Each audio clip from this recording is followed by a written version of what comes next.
even though your budgets are really tight, it's worth getting a press officer in. I can write a press release, because I do it all the time. But what I don't have are the contacts. And I can't get a double-page spread in the Herald, but our press officer, who's a journalist, can. So she writes a double-page spread. It costs us about 150 quid. Yeah. So it costs about £150 for her to write a double-page article. But it will go nationwide. It will go into all the main newspapers. So it's worth getting them. It is also worth getting a professional photographer. Again, it costs you about £150 or something to get a professional photographer, 1 hour, where actually they can do the images. And you know, if you get the copyright of those images, so the one of Jesus in the boiler suit with the backdrop of the church, we did, 10 years ago or something. And we still use that. They still use that. It's been after 2010, I think. Is it? Yeah, almost. Yes, it was 2010. Yes, it was after then. Yeah, but we still use that image because it's a really powerful image. And we have about 50 to 100 images that she took as part of that, so whatever. How much did you pay for that? £150, yeah. Yes, so we're, so that is one of the things, is to be, when you've got a press officer, you're always trying to be in control of what is going out there. So when you do a press release, it's usually emailable now on the subject line, something snappy, really something snappy. So try not to do Easter play happening or something. You know, we have a play about disability and our tagline is, they told me I was different, what difference does it make? That's it. And you want something to intrigue the editor. Oh, that sounds interesting. Your press release must be a page long, no more. Have end at the bottom. And then you can put all your addendum, things like Suzanne Lofthus is available for interview or images, put on Dropbox. So again, you're controlling those images.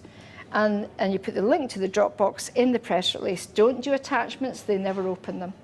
Put a link to the Dropbox and then they can help themselves to the images, so you're in control. And our press officer always turns up with a camera anyway, so that if nobody else turns up, she will take images for it. So we usually get about 2 or 3 turn up. And they want the weird and the wacky. They drive me up the wall, those photo shoots, because they take too long and they do things that I don't want them to do.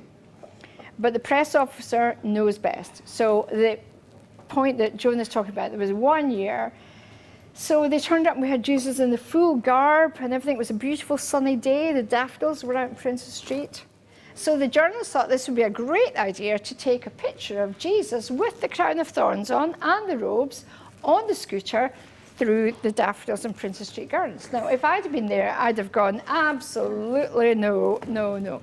I then see 2 images which the press officer thinks are the best ones to do. And I was like, I hate that. I hate the image of Jesus on the scooter. Please don't put that one out. But she knows what will work. So she put that one out. And she said, this one will work. I was like, oh, you know what you're doing. I've learned to go, you know what you're doing. That thing went nationwide. I'm not talking Scotland-wide, I'm talking nationwide. It was on the front page of the Times, everything. It was featured on BBC Breakfast News. They were holding it up on Review of the Papers. I was like, oh dear God, you know, we were doing the show. I was like, this thing has gone nationwide. So think outside the box. We've also had Jesus in the crown of thorns eating fish and chips. We've had everything on that. So you do need to think creative on that, and it is worth spending with them. So marketing mix is things like your posters, flyers, except don't do flyers anymore. People don't. So if you do that as an A4 flyer, people throw them away. Do an A6 postcard. Okay. About 100 to 120 grams, is it? Yeah, of thickness of paper. And people tend to value those more and keep them more. Be arty with them. So Susan, again, for when we did the modern one, she had a photographer come in and take black and white images of the cast who were all modern dress, and they had a line from the script underneath. And she said, John, you were featured in that. You were Herod, I think, and was one of the postcards. Brilliant. Looked fantastic. Looked really arty. Cost the same. It's the same thing. And people, and you give them to the cast. Thousands of them go out and take them out now.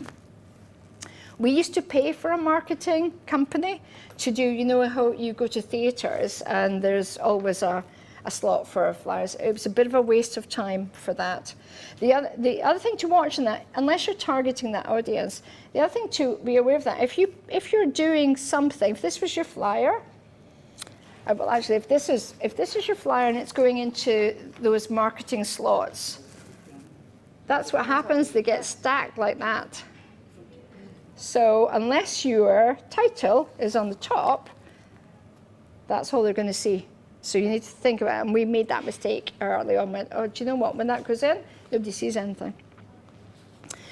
So that's really important. Knowing your audience, I'm just going to keep coming back to that. And that one of the reasons we changed the Glasgow production was because we began to realize that the audience was about 600 people from churches.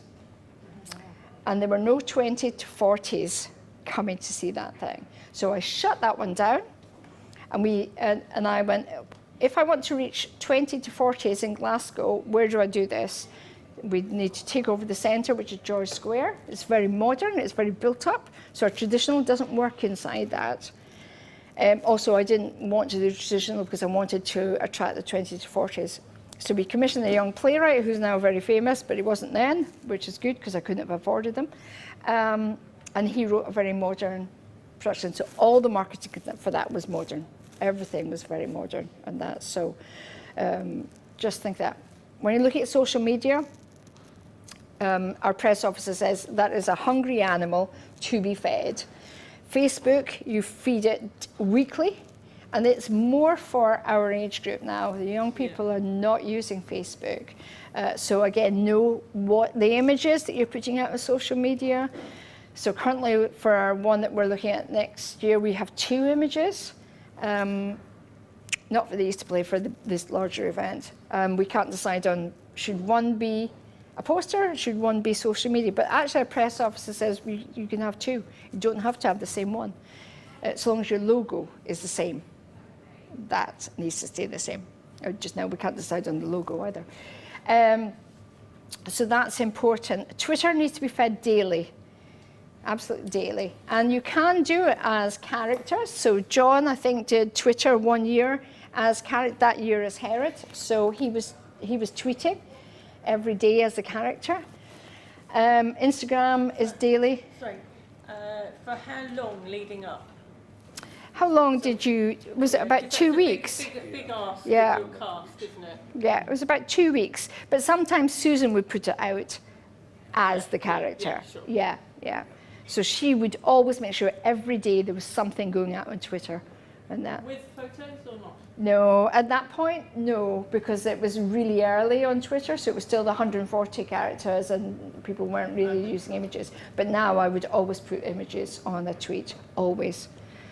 Yeah, because it gets lost. So you need, but if you were doing something on Twitter every day, you'd have to have 14. No, you could keep your own image. You could just keep the same image because what you're trying to do is get that image in people's heads, you know. So one of the things that we didn't manage to do it because we ran out of finances in Glasgow, was the logo was a red crown of thorns that looked like the sun.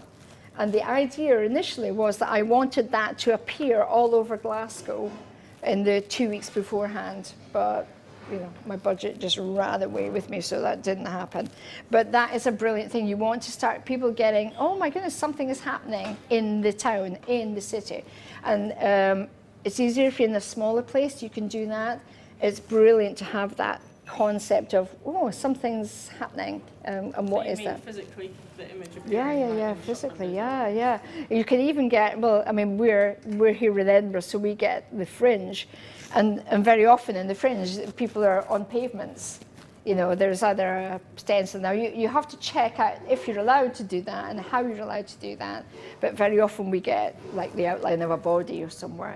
But it's thinking creatively. We always say as well, look at what the theatres are doing and the professionals, because you need to be doing what they're doing.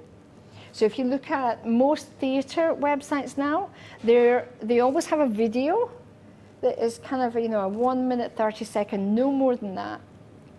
1 to 1 minute, 30 seconds of maybe what's coming. It might be images, it might be faked. You might have to do this ages before.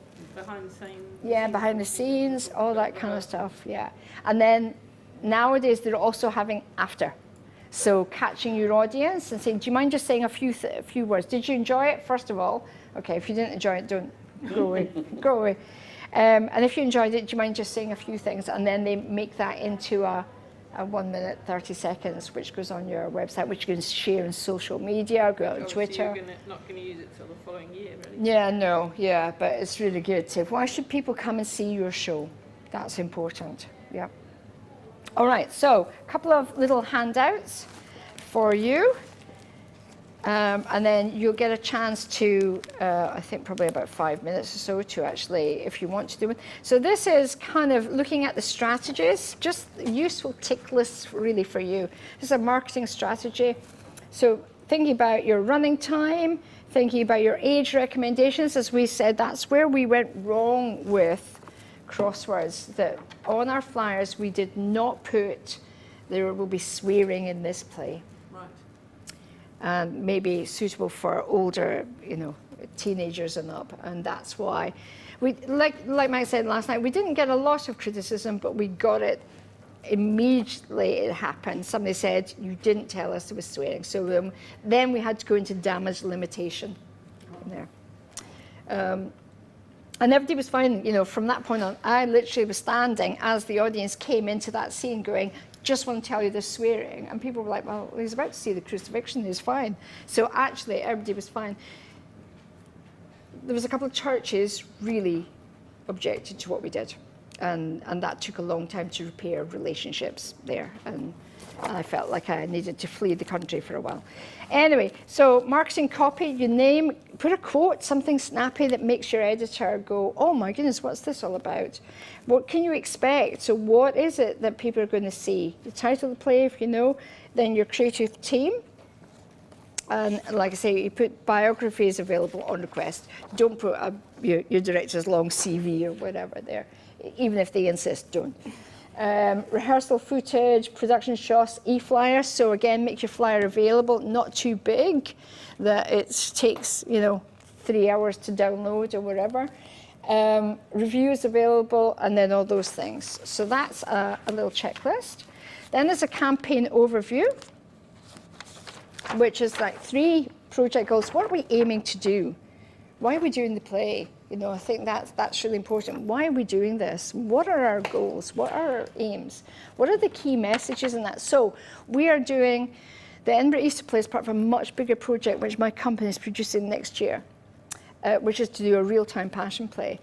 And with people who we wouldn't normally associate would engage with the church. And all the time I'm talking to them are, what are your goals in doing this, Suzanne? And it's to break down barriers. And I have 3 things I say: to break down barriers, to look at the message of what does love your neighbour mean, and also, I can't remember what the third one is, but so that's really important. So that one is a soft one that I can't do to tell the story of Jesus, because we've got some Sikh people involved, we've got some Muslim people involved. I can't tell the story of Jesus. Right? And when the press come after me, I'll be like, but this is what we're trying to do. It's the issue of commonality of humanity, is the phrase I'm using. So what are your key messages? Who are you trying to reach? How will you reach them? And how will you measure your success? Evaluation is key for funders now. Absolutely key. They want to know how many people were there, where were they from, how do you know your play was a success? And that's why if you've got those videos, they're really good, or quotes and things like that. And then the other one is actually a marketing plan where you can actually, so these are all the things that you would need to do on writing the press release, website updates, design the poster, blah, blah, blah, all those things, and a little bit of a a plan which you can do that. And the other, so I'm going to give you all one of those, and there's a blank sheet of paper there. You can also start, you won't get very far because we've only got about 5 minutes. If I was going to start a press release, what would I want that, what's the top heading? And what do I want in that press release? Yeah, so think about those things, but think about what your key message is. So take one of these, and for the remaining time, you can think about your own production or make up one and fill in or start to fill in one of these sheets or the press release, up to you. So take one of those as well.